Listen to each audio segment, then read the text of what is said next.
Edit. Hello everyone and welcome back. This is my 7th video in the series on the fundamentals of music theory. In my previous videos, we measured the distance between notes in a scale to determine what type of scale it is. We called those steps whole steps or half steps. Today we're diving into the topic of intervals, which extends these measurements beyond adjacent notes in a scale. Let's begin with the topic, what is an interval? An interval is the distance between two pitches. And this can be the distance between two pitches in succession, which is what we call a melodic interval, or the distances between pitches that sound at the same time. This is a harmonic interval. Looking at the list of named intervals over on the right, we can see that we can make a major third by playing a C followed by an E, which is 4 semitones above.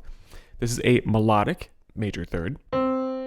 Or we can play a C and an E at the same time. This is a harmonic major third. Both of them span 4 semitones. Now looking at this list, you can see that every interval has two components to its name. Its generic size and its specific size. Generic concerns the number, whether interval is a second, a third, a fourth, a fifth, a sixth, a seventh. The specific concerns whether the interval is diminished, minor, perfect, major, or augmented. Every interval is going to have a specific and generic part of its name. Generic size is just the number of lines and spaces that it covers on the staff. It does not take into account where the whole steps and half steps are. If one note is on a line and the other is on a space above, it is a second. If one is on a space and the other is on a space above, it is a third. Fourths, fifths, sixths, sevenths, all the way up the octave. The only factor here is the number of lines and spaces, unaffected by accidentals. Specific size is trickier, and it's going to involve one of the 5 adjectives that I just mentioned. Not all generic sizes are going to have all 5 names. Instead, they're going to fall into 2 broad categories, the major-minor intervals and the perfect intervals. The intervals that can be either major or minor include seconds, thirds, sixths, and sevenths. A major interval is 1 semitone larger than its minor counterpart. So, for example, the interval from a C to a D is a major second. The interval from C to D flat is a minor second. These are spanning different number of semitones, which is why we're giving one the major name and one the minor name. On the other hand, intervals such as the unison, which is the same note, fourths, fifths, and octaves, or eighths, we classify these as perfect intervals. We don't have major or minor versions of these. Instead, fourths, fifths, and octaves and unisons can be perfect. They can be augmented if they are 1 semitone larger, or diminished 1 semitone smaller. But there's never a major octave or a minor unison.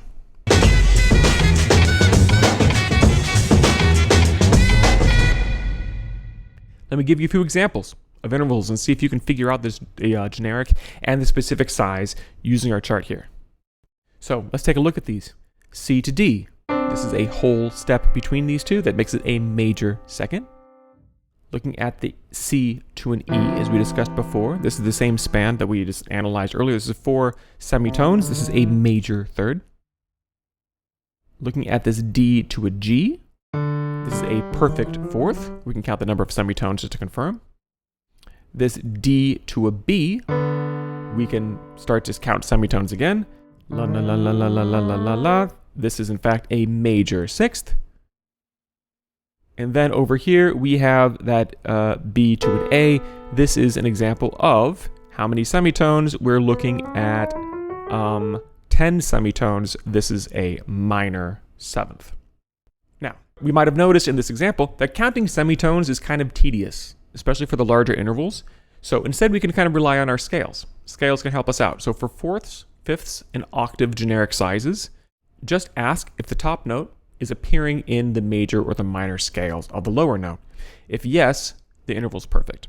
And if no, it's a modification of a perfect interval.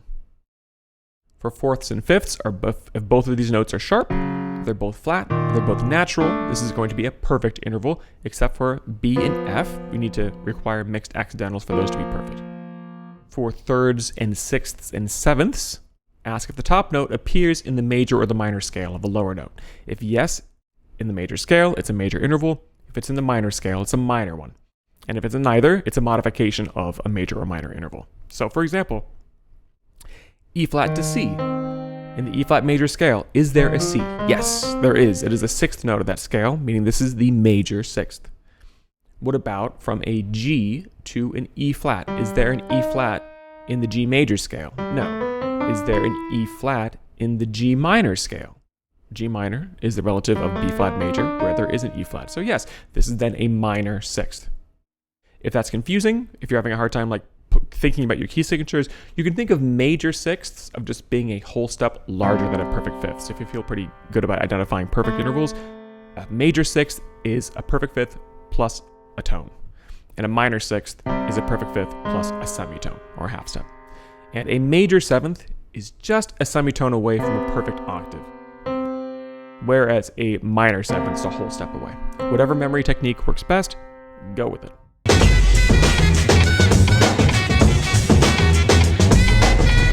So let's look at the interval from a C to an F. This is a perfect fourth. We can double check the number of semitones that are on our chart here. Lo and behold, this is 5 semitones. If we raised that to an F sharp on top, this would be an augmented fourth, because now it spans 6 semitones. Now, importantly, if we enharmonically spelled that F sharp as a G flat, enharmonic means remember that all the black keys on the piano had those two names. We could raise an F to make it F sharp, or we could lower a G to make it G flat, and that's the same note on the piano. An enharmonic spelling is when we just switch from one version of that key name, such as the sharp version of the lower note, to the flat version of the higher note. If we enharmonically spell that F sharp as a G flat, the number of semitones remains the same. Since F sharp and G flat are the same pitch on the piano, right? However, we need to give this a new interval name, because the generic size is now a kind of fifth. It's from a C to some kind of a G. And because it's a perfect interval that's been compressed by a semitone, now we're going to call this a diminished fifth instead of an augmented fourth. Spelling is going to matter when we're talking about intervals. So make sure you're keeping track of what's the generic interval before we start counting semitones to determine whether we're calling something a raised fourth versus a lowered fifth. Let's look at the enharmonic intervals and see, are we able to spell intervals in a variety of ways? Because if spelling matters, let's go ahead and see, are we able to rethink of these things as being discrete, not just like thinking of an augmented second and a minor third as being the same. They sound the same, but they're not spelled the same. So let's go ahead and see, are we able to be flexible in how we spell enharmonically related tones? So let's look at a E flat to a C sharp, for example. An E to a C. Remember, the generic size doesn't matter what accidentals are being applied. An E to a C is a sixth of some kind. And if we counted the number of semitones, E to a C is a minor sixth, but we are in fact raising that upper one to a C sharp. So that went from being the distance of a minor sixth, which is 8 semitones. Now suddenly it's 9 semitones. But notice that we lowered the E flat. So in fact, it's 10 semitones. 10 semitones is kind of what we would say in this chart as being a minor seventh, but this is written as a sixth. So what's larger than a major sixth? An augmented sixth. And if we were to respell these, we could either choose to respell that C sharp as a D flat, or that E flat as a C sharp, and that spells a minor seventh. So again, you wouldn't know just from me playing on the piano, was I playing an augmented sixth or a minor seventh, but it is notated in a different form. Let's try another example. How about C sharp to an F? So remember that generic size is just going to involve a C to an F, which is going to be a fourth of some kind. But the distance that we're looking at is just 4 semitones. So what is 4 semitones? This is basically a smaller version of a fourth than usual, because a perfect fourth would be 5 semitones. So if we're shortened by 1 semitone, that means it's compressed. It's being diminished from its usual size. This is a diminished fourth.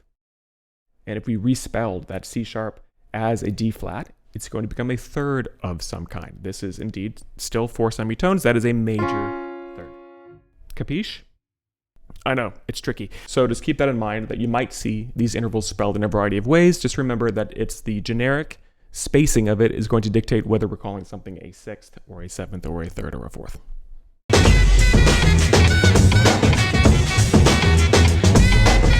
Now, it's also important, just as we were talking about spelling before, that when we invert intervals, this is going to change this size. So C to E flat, whether we went up from a C to an E flat, that is a certain type of interval. That is a minor third. Whereas if you went down from C to a lower E flat, that is no longer the same interval. This is a sixth of some kind. This is a major sixth. There's a very strict pattern for inverting intervals. Augmented intervals become diminished. Major intervals become minor intervals. And perfect intervals stay perfect. The generic sizes are going to follow a pattern where the inversion pair needs to add to 9. So a unison lowered by an eighth. So that's a 1 plus an 8 adds up to 9. Something that is a second, that when you take the higher note, move it down below, is going to become a seventh. So a second plus a seventh is going to add up to 9. This process is going to help us identify large intervals by inverting them into smaller, more recognizable ones. And then you can reinvert them. Now, speaking of large intervals, notice that I've stopped this at the octave. But remember, the keyboard's huge, right? We have a lot of intervals that could span this entire range. The piano, there are 8 octaves that we're talking about, right? So what about the intervals that are larger than an octave? Intervals that are larger than an octave, these are called compound intervals, as opposed to the octave-bound simple intervals. Think about the interval from G up to this very high D. This is clearly larger than an octave. This is a compound interval. Let's treat this as equivalent to the G to a D that's within 1 octave, thinking that this is just like basically G to D is a simple G to D with the top note bumped up. It's still a perfect fifth that's just in what we'd say is a wide spacing. So this works because most characteristics of the small G to D interval, such as consonance or dissonance, also apply to this large one. So focusing on simple intervals, we're going to avoid the complexity of discussing thousands of intervals that are on this piano keyboard. It's going to narrow our scope to those just within 1 octave. Maybe you want to see this principle in action. What if I had a D flat to an F, right? So this is the example of 4 semitone span. That is a major third.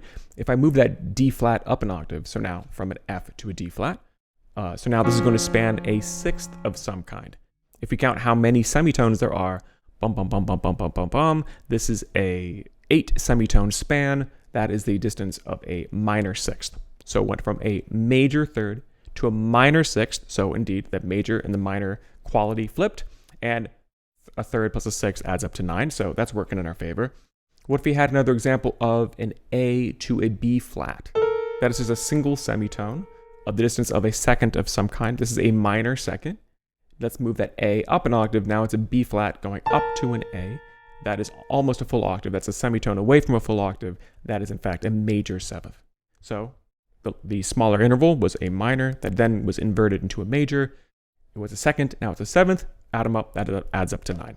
So that's going to play out for all these bad boys. So let's even maybe go trickier. A B sharp to a C sharp. You might be asking yourself, B sharp, there was no note above the B on the piano, right? But as we remember from our key signatures, that even white notes can be respelled as the sharp of something. In this case, we're thinking of that B sharp being enharmonically equivalent to a C natural. But if we're using a scale such as the C sharp major scale, that we aren't going to have C natural and C sharp in the same scale. Instead, we'd write those seemingly C natural notes as B sharps, because they're also assumed to be natural in a C sharp major scale. So B sharp to C sharp is that semitone between what otherwise you would call a C and a D flat. That's a minor second. And then if we moved that C sharp on the bottom, the B sharp on top, that is going to become a major seventh. The thing that's helpful to remember is that when we are expanding its default size, something that's bigger than a perfect interval needs to be an augmented version of that interval. Or if it's a perfect interval that's been compressed in some way, it is a diminished version. It's not the minor version, and so on and so forth. And a second, which might be a major second, will never also have a perfect form. There's no perfect form of a major second or a minor second. Those are just going to be diminished, minor, major, augmented. And the perfect interval family is just going to be diminished, perfect, and augmented. So with practice, we'll be able to spell, identify, and invert any interval that you encounter. Although we focused on 2-note intervals here, real music is often going to involve chords with 3 or more notes, which is why in our next video we're going to explore chords, starting with the most common chord type in Western music, the triad. Thanks for tuning in, and I hope to see you back for our next video.